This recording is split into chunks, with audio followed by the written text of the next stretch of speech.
बिस्मिल्लाहिर्रहमानिर्रहीम।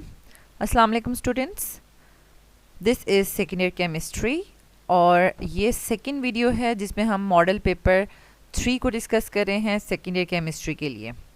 और प्रीवियस जो फर्स्ट पार्ट था इसका, तो उसमें हमने ऑब्जेक्टिव को डिटेल से डिस्कस कर लिया था और अभी हम सेक्शन बी को डिस्कस करेंगे। स्टूडेंट्स, यहाँ पर आपने ये नोट डाउन करना है कि किस तरीके से कुछ क्वेश्चन जो हैं वो यहाँ पर कंसेप्चुअल आए हैं, वो मैं आपको मार्क करवा दूंगी एट दी एंड। और बाकी जो है मोस्टली सिंपल क्वेश्चंस आए हुए हैं, ठीक है। तो इट मींस कि आपकी रिएक्शंस की बहुत ज़्यादा प्रैक्टिस होनी चाहिए, ठीक है। ऑर्गेनिक केमिस्ट्री की बहुत ज़्यादा प्रैक्टिस होनी चाहिए। सीधे सीधे क्वेश्चन पूछे हैं, लेकिन अगर आप वहाँ पर प्रॉपर इक्वेशंस नहीं लिखेंगे और प्रॉपर मैकेनिज्म नहीं लिखेंगे तो मार्क्स नहीं आ सकते, ठीक है। प्रैक्टिस इतनी अच्छी होनी चाहिए कि आपके पास जो रिएक्शंस हैं वो आपस में मिक्स ना हो। Okay, let's start. तो फर्स्ट क्वेश्चन है, list 3 raw materials of nail polish. तो ये देखिए बिल्कुल सीधा क्वेश्चन है। इसमें आपने क्या करना है कि ये देखें, film forming agents, resins and plasticisers और कलरिंग एजेंट्स जो हैं वो आपने याद करने हैं और लिख देने हैं, ठीक है। नेक्स्ट हमारे पास जो क्वेश्चन है, propose reaction mechanism of following, ठीक है। ये आपके पास एसाइलेशन हो रही है, ठीक है। ये देखें, ये एसाइल और हेलाइड ग्रुप है, ठीक है। और इसकी आपने फ्रेडल क्राफ्ट एसाइलेशन करनी है बेंजीन की और इसका मैकेनिज्म करना है, ठीक है। मैकेनिज्म ऑलमोस्ट मतलब हर एक जो है वो 4 स्टेप्स का तो होता ही है। तो अब लेकिन यहाँ पर आपने एक चीज़ नोट डाउन करनी है कि यहाँ पर इन्होंने ये डायरेक्ट रिएक्शन तो ठीक लिखा है, ठीक है, लेकिन बाय मिस्टेक इन्होंने मैकेनिज्म नहीं दिया, ये कुछ और रिएक्शंस यहाँ पर लिख दिए हैं। तो आपने इसको फॉलो नहीं करना। ये जो की में थोड़ी सी मिस्टेक है। डायरेक्ट रिएक्शन ठीक लिखा हुआ है, लेकिन फिर आपने मैकेनिज्म प्रॉपरली मैकेनिज्म के स्टेप्स करने हैं, ठीक है। अच्छा, नेक्स्ट थर्ड क्वेश्चन आप देख सकते हैं, describe the significance of catalytic converter and give reactions involved in it. ये तो सिंपल क्वेश्चन है, आपके पास इन्वायरमेंटल से पूछा गया है। कैटालिटिक कन्वर्टर का बहुत इम्पॉर्टेंट टॉपिक है, इसको इम्पॉर्टेंट टॉपिक्स में मेंशन करवाया जाता है, ठीक है। और इसमें से देखें, यानी एक तो सिग्निफिकेंस अलग पूछा हुआ है, ठीक है, और साथ उसकी रिएक्शंस, यानी आपके पास जो भी कार्बन मोनोऑक्साइड या नाइट्रोजन ऑक्साइड जो है वो रह जाती है, ठीक है, जो एज अ पोल्यूटेंट एयर में जाने लगते हैं, तो उनकी फर्दर ऑक्सीडेशन की जाती है, ठीक है। और साथ सिग्निफिकेंस भी आपने अलग से हेडिंग दे के लिखना, ठीक है। अच्छा, नेक्स्ट आपके पास आ जाता है question number 4, demonstrate the reaction of 1 butyne with ammoniacal silver nitrate and cuprous chloride. अब ये आपके पास एसिडिटी ऑफ टर्मिनल अल्काइंस का डायरेक्ट क्वेश्चन आया, कोई घुमा फिरा के और कॉन्सेप्चुअल करके नहीं बनाया गया, डायरेक्ट पूछा है, ठीक है। और आपके पास जो टर्मिनल अल्काइंस हैं उनके 4 जो है वो डिफरेंट आपने रिएक्शंस पढ़े थे, सोडियम अमाइन के साथ, सोडियम मेटल के साथ और सिल्वर नाइट्रेट और क्यूप्रस क्लोराइड के साथ। तो यहाँ पर उन्होंने आपको मेंशन किया कि आपने यही 2 इक्वेशंस लिखनी है, तो आपने बैलेंस्ड केमिकल इक्वेशंस लिखनी है। और साथ इंपॉर्टेंट चीज़ ये है कि साथ प्रेसिपिटेट्स का कलर भी लिखना है, ठीक है, उसके भी हाफ मार्क्स होते हैं, ठीक है। तो मींस के 0.5 मार्क्स इसके होंगे कि आपने कलर सही मेंशन किया है या नहीं, ठीक हो गया। नेक्स्ट आ जाता है, illustrate 1 method of preparation of diazonium salt. ये भी डायरेक्ट क्वेश्चन आया है, प्रिपरेशन ऑफ डाइजोनियम सॉल्ट का। ये आपने अमीन्स पढ़े हुए हैं, ठीक है। अमीन्स का फर्दर रिएक्शन है, नाइट्रस एसिड के साथ इन the presence of HCl react करवाते हैं, तो आपके पास ये बन जाता है। अब आपकी बुक में इससे फर्दर भी है कि फर्दर इसकी स्टेबिलिटी को डिस्कस किया हुआ है, लेकिन यहाँ पर आप देखें इन्होंने सिर्फ 1 मेथड ऑफ प्रिपरेशन पूछा हुआ है। तो यहाँ कुछ स्टूडेंट्स होते हैं उन्होंने याद किया होता है, तो वो क्या करते हैं और फर्दर भी लिखना शुरू हो जाते हैं, लेकिन वो लिखने की ज़रूरत नहीं है, क्योंकि यहाँ पर उन्होंने ये नहीं पूछा कि what are diazonium salts explain, ऐसे नहीं लिखा हुआ, ठीक है। अगर ऐसे होता तो हम उसकी फर्दर स्टेबिलिटी भी एक्सप्लेन करते। नेक्स्ट आ जाता है आपके पास question number 4, briefly describe contact adhesive. अब आपके पास इंडस्ट्रियल में जब आप एडहेसिव्स की टाइप्स पढ़ते हैं तो 6 टाइप्स के आपने एडहेसिव्स पढ़े हैं, तो कॉन्टैक्ट एडहेसिव्स आपने लिखने हैं। ये सिंपल हैं, बिल्कुल सिंपल। और 3 नंबर का देखें, ये क्वेश्चन है कि ये ऐसे एडहेसिव्स होते हैं जिनको हमने अगर 2 सर्फेसिस को आपस में जोड़ना है तो दोनों सर्फेसिस पे अलग अलग इनको लगाया जाता है और फिर कुछ टाइम के लिए छोड़ दिया जाता है ताकि ये थोड़े थोड़े ड्राई हो जाएं। जब ड्राई हो जाते हैं तो फिर सर्फेसिस को आपस में जोड़ते हैं। और कुछ ऐसे एडहेसिव्स इनमें होते हैं कि जिनको 24 आवर्स चाहिए होते हैं ड्राई होने के लिए, जब 24 आवर्स के बाद सर्फेसिस को जो है वो आपस में जोड़ते हैं। ठीक है, ये देखें कितना सिंपल था, कुछ नहीं करना और 3 मार्क्स का ये क्वेश्चन था। नेक्स्ट आ जाता है question number 7, briefly describe the oxidative cleavage of 1,2 diols. अब आपने अल्कोहल्स के रिएक्शंस पढ़े हैं, ठीक है, यानी ऑक्सीडेशन रिएक्शंस की मैं बात कर रही हूँ। ठीक है, अल्कोहल्स के ऑक्सीडेशन रिएक्शंस पढ़े हैं, उसमें आपने primary alcohol, secondary alcohol, tertiary alcohol की ऑक्सीडेशन पढ़ी है, और उसके बाद लास्ट टॉपिक था 1,2 डायोल्स की ऑक्सीडेटिव क्लीवेज। देखिए आपने सिंपल एक रिएक्शन लिख दिया है, ठीक है, और उसी को आपने 2 लाइन्स में जो है वो डिस्क्राइब भी कर देना है। ठीक है, क्योंकि ये एज अ टेस्ट भी यूज़ होता है फॉर 1,2 डायोल्स। ठीक है, यानी आपके पास अगर 1,2 डायोल्स मतलब आपके पास कंजक्टिव कार्बन के ऊपर OH है तो ये रिएक्शंस देंगे। ठीक है, उसके अलावा अगर आपके पास कंजक्टिव नहीं है, ठीक है, विसिनल अल्कोहल्स नहीं हैं, तो उस पे ये टेस्ट जो है वो अप्लाई नहीं होगा। ठीक हो गया। नेक्स्ट आपके पास आ जाता है डिफ्रेंशिएट बिटवीन फिनोल एंड हेक्सानोल। अब स्टूडेंट्स ये जो क्वेश्चन है ना, इसको थोड़ा सा कॉन्सेप्चुअल बनाया है इन्होंने यहाँ पर। क्वेश्चन नंबर 8 को आप नोट डाउन कर लें इसको, क्योंकि आपकी एक्सरसाइज में ये सिंपल क्वेश्चन दिया हुआ था, how will you differentiate between phenol and alcohol. ठीक है, तो आपको कोई ना कोई टेस्ट ही लिखना था, लेकिन यहाँ पर उन्होंने फिनोल और अल्कोहल नहीं लिखा। दो आपके पास यानी एक फिनोल का भी फार्मूला दे दिया और हेक्सानोल का भी फार्मूला दे दिया। ठीक है, तो सबसे पहले आप बताएंगे कि C6H5OH जो है वो फिनोल है और C6H13OH जो है वो हेक्सानोल है। ठीक है, मींस कि एक एरोमेटिक के साथ एरोमेटिक रिंग के साथ OH लगा हुआ है और एक स्ट्रेट चेन के साथ। तो अब आपके पास यहाँ पर दो जो है वो टेस्ट हैं। स्टूडेंट्स टेस्ट के लिए ये चीज़ नोट डाउन कर लें, जब भी आपको डिफ्रेंशिएट करने के लिए दिया जाएगा कि कोई भी दो कंपाउंड्स आपको दे दिए जाएं कि how you will differentiate them, तो आपने उसमें टेस्ट लिखना है। ठीक है, और टेस्ट भी ऐसा कि जिसमें आप यानी आँख से उसका जो भी रिएक्शन का कंसिक्वेंसेस हैं वो नोट कर सकें, जैसे कि या तो कलर चेंज हुआ होगा या बबल्स बने होंगे या कोई भी कलर्ड गैस रिलीज़ हुई होगी। ठीक है, तो या स्मेल या ऑर्डर रिएक्शन की, तो वो आप प्रेसिपिटेट्स का कलर, ये चीज़ आप नोट कर सकें। इस तरह के टेस्ट आपने लिखने होते हैं। जैसे कि यहाँ पर लिखा है कि हम जब फिनोल को कंसनट्रेटेड नाइट्रिक एसिड के साथ कंसनट्रेटेड सल्फ्यूरिक एसिड की प्रेजेंस में जो है वो रिएक्ट करवाते हैं, तो हमारे पास पिक्रिक एसिड बनता है जिसका कलर येलो होगा। ठीक है, तो वो हमें नज़र आ जाएगा। लेकिन हेक्सानोल में आप डालें नाइट्रिक एसिड तो कोई ऐसा रिएक्शन नहीं होता। इसी तरह फिनोल को अगर आप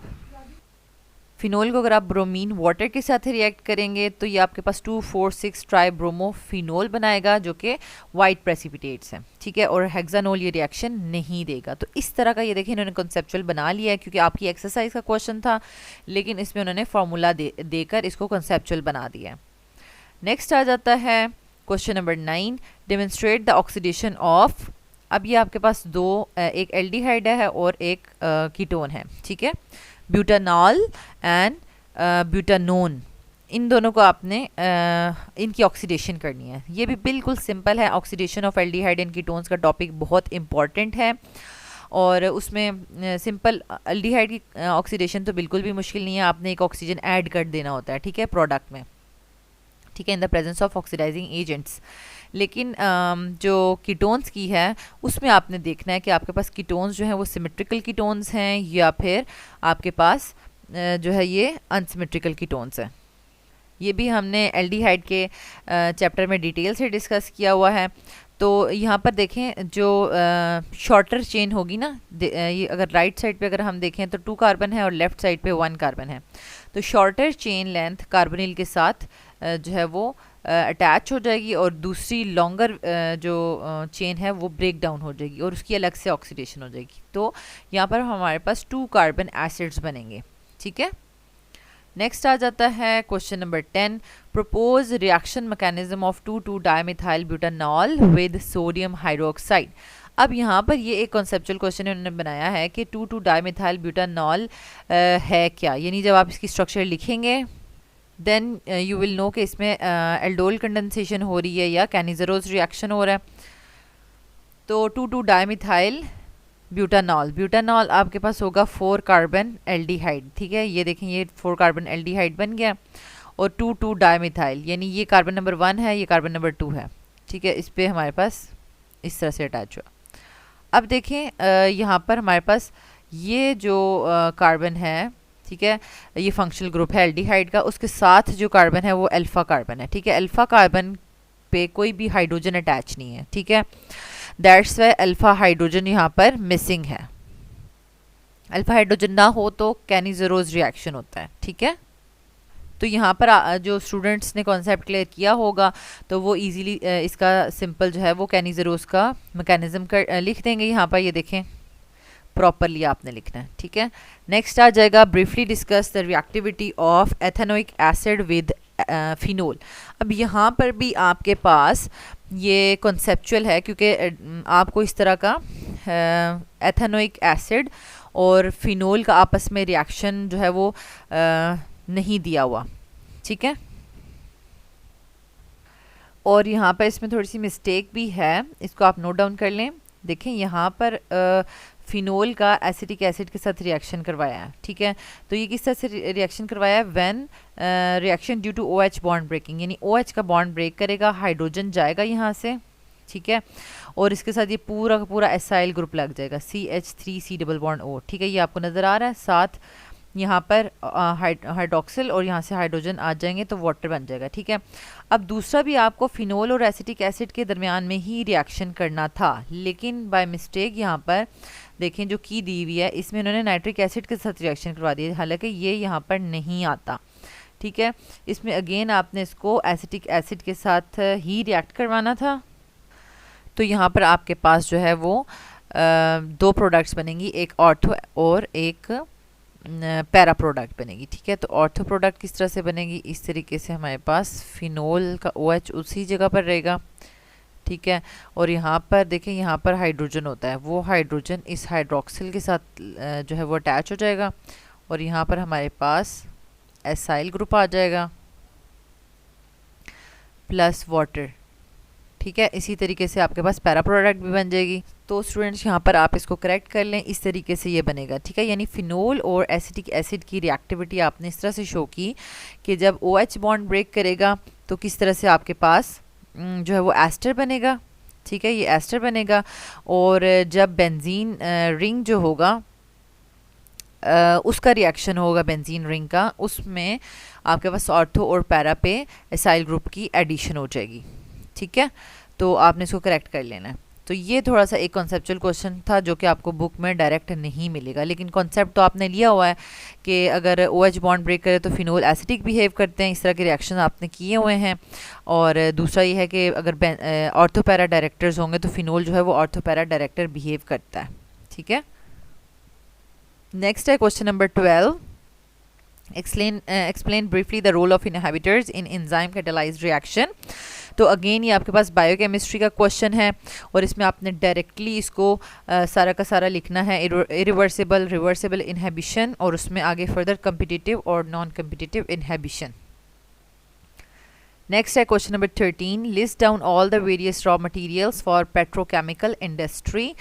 तो हमारे पास देखिए डिफरेंट इंडस्ट्रीज़ आपने पढ़ी हैं इंडस्ट्रियल केमिस्ट्री में, और उसमें जो भी रॉ मटेरियल्स वगैरह यूज़ होते हैं वो तो आपने मेमोराइज़ करने ही करने हैं, ठीक है। उनमें से मस्ट क्वेश्चन आता है, जैसे कि यहाँ पे पेट्रोकेमिकल इंडस्ट्री के रॉ मटेरियल्स का पूछा गया है, ऑलिफिन्स, एरोमेटिक्स और सिंथेटिक गैस। तो ये ऑलरेडी पहले पास्ट पेपर्स में भी आ चुका है।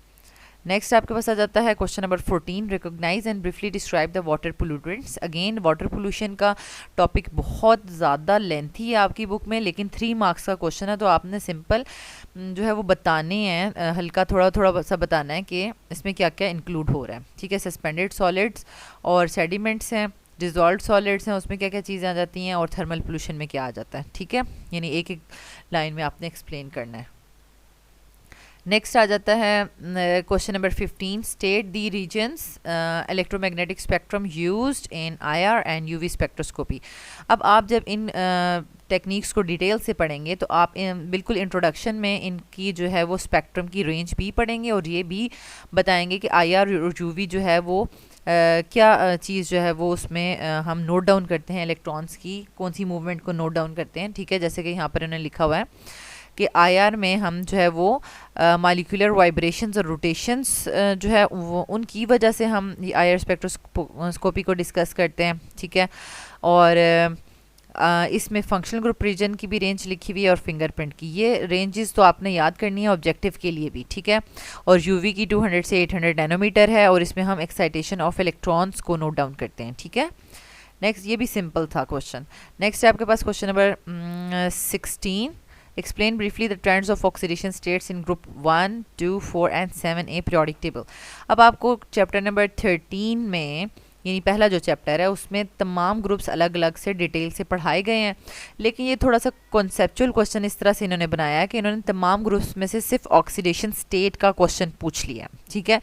तो उसमें देखें ग्रुप 1 की आपने ऑक्सीडेशन स्टेट एक लाइन में बता दी, ग्रुप 2 की बता दी, ग्रुप 4 की देखें वेरिएबल ऑक्सीडेशन स्टेट्स होती हैं और उसमें इन्होंने वेरिएबिलिटी और जो भी मतलब +2 ऑक्सीडेशन स्टेट में किस तरह से ट्रेंड है और +4 ऑक्सीडेशन स्टेट की जो स्टेबिलिटी है उसका ट्रेंड भी अलग से बताया है, ठीक है। और ग्रुप 7 में यहाँ पर बताया कि फ्लोरीन जो है वो -1 शो करता है, लेकिन क्लोरीन, ब्रोमीन और आयोडीन की जो ऑक्सीडेशन स्टेट्स हैं वो चेंज होती हैं, ठीक हो गया। ये एक तरह से कॉन्सेप्चुअल क्वेश्चन था। नेक्स्ट आपके पास आ जाता है question number 17। Demonstrate the reaction of potassium dichromate with oxalic acid by balanced chemical equation. तो ये भी आपके पास क्रोमियम जो मेटल आपने ट्रांजिशन एलिमेंट्स में डिटेल में पढ़ी है, तो उसमें आपके पास डिफरेंट जो है वो इक्वेशंस 6 to 7 इक्वेशंस हैं टोटल, जो आपने बैलेंस केमिकल इक्वेशंस मेमोराइज भी करनी है, अंडरस्टैंड भी करनी है। तो उसमें से ये एक इक्वेशन पूछ ली गई है, तो इसको आपने अच्छे से इसको यहाँ पर लिख लेना है। नेक्स्ट आ जाता है, इसमें यानी कोई कॉन्सेप्ट नहीं था अब इसमें। देन आपके पास आ जाता है question number 18। List 3 uses of plants as a source of organic compounds. अब स्टूडेंट्स ये आपके पास जो 15 चैप्टर है उसमें आपके पास जो नेचुरल केमिस्ट्री है, नेचुरल प्रोडक्ट केमिस्ट्री, ठीक है, यानी नेचुरली प्लांट्स और एनिमल्स से हम किस तरह से ऑर्गेनिक कंपाउंड्स लेते हैं, तो इन्होंने यहाँ पर स्पेसिफिकली प्लांट्स का पूछा है, ठीक है। तो प्लांट्स में आप सेलुलोज, स्टार्च और शुगर जो है वो कार्बोहाइड्रेट्स की फॉर्म में इनसे लेते हैं, फैट्स और ऑयल्स की फॉर्म में आप डिफरेंट प्लांट्स के ऑयल्स लेते हैं, ठीक है। और अल्केनॉइड्स जो है उनसे भी हमें क्विनोन और मॉर्फिन वगैरह जो ऑर्गेनिक कंपाउंड्स हैं ये हम उनसे हासिल करते हैं, ठीक है। ये यहाँ पर एक पैराग्राफ है उसमें से ये क्वेश्चन आ गया है, छोटा सा पैराग्राफ है। नेक्स्ट आपके पास है question number 19। Interpret why SN2 mechanism is chosen rather than SN1 in the preparation of alkyl halides. तो देखें SN1 SN2 वाले क्वेश्चंस तो बहुत ज़्यादा इंपॉर्टेंट है, कभी कंपैरिजन आ जाता है, कभी जो है कॉन्सेप्चुअल क्वेश्चन बना के पूछा जाता है। तो यहाँ पर हम ये बताएंगे कि प्राइमरी अल्काइल हैलाइड में स्टेरिक हिंड्रेंस कम होने की वजह से जो लिविंग ग्रुप लीव करता है और अटैकिंग ऑफ जो न्यूक्लियोफाइल है वो एक ही स्टेप में पॉसिबल हैं साइमल्टेनियस। दैट्स वाई ये SN2 मैकेनिज्म को फॉलो करेगा। फिर आपने मैकेनिज्म बी लिखना है, ठीक है। लास्ट में देखें इस रिएक्शन को दोनों एविडेंसेस सपोर्ट कर रहे हैं, काइनेटिक एविडेंस भी इसको सपोर्ट कर रहा है और स्टीरियोकेमिकल एविडेंस भी। काइनेटिक एविडेंस से ये प्रूव होता है कि ये आपके पास सेकंड ऑर्डर रिएक्शन है, ठीक है। उसके बाद आपने रेट इक्वेशन भी लिखनी है और स्टीरियोकेमिकल एविडेंस ये प्रूव करता है कि आपके पास जो प्राइमरी अल्काइल हैलाइड्स हैं तो वो उनका जो है वो 100% इन्वर्जन ऑफ कन्फिगरेशन होती है। लेकिन स्टूडेंट्स यहाँ पर आप एक चीज़ नोट करें कि ये जो है ना मैकेनिज़्म ये थोड़ा सा रॉन्ग लिखा हुआ है क्योंकि इन्होंने अल्कोहल्स का लिख दिया है, ठीक है।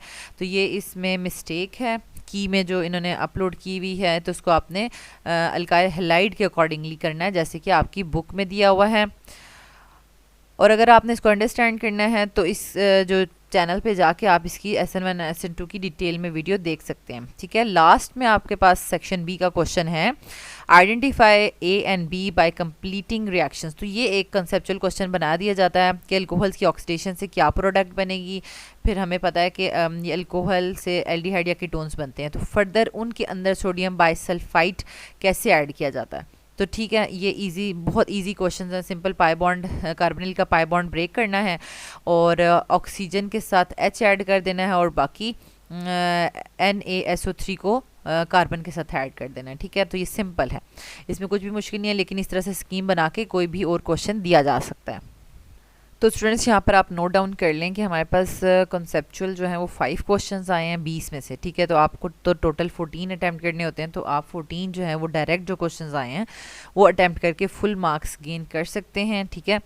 बहुत कम ऐसे क्वेश्चंस होंगे जो थोड़े बहुत घुमा फिरा के पूछे होते हैं, लेकिन इतने भी मुश्किल नहीं होते वो, ठीक है। तो वो यहाँ पर आप उनको नोट डाउन कर लें और करेक्ट करने हैं जो क्वेश्चन जिनमें मिस्टेक है, वो क्वेश्चन नंबर 2 है और 11 है, ठीक है। उनको आपने करेक्ट कर लेना है की में उनके आंसर्स जो हैं वो रॉन्ग लिखे हुए हैं। नेक्स्ट वीडियो के पार्ट में हम सेक्शन सी को डिटेल में डिस्कस करेंगे। ओके स्टूडेंट्स, अगर आपको ये वीडियो अच्छी लगी है तो आप इसको लाइक कर दें और बाकी स्टूडेंट्स को भी शेयर कर दें। Thank you so much.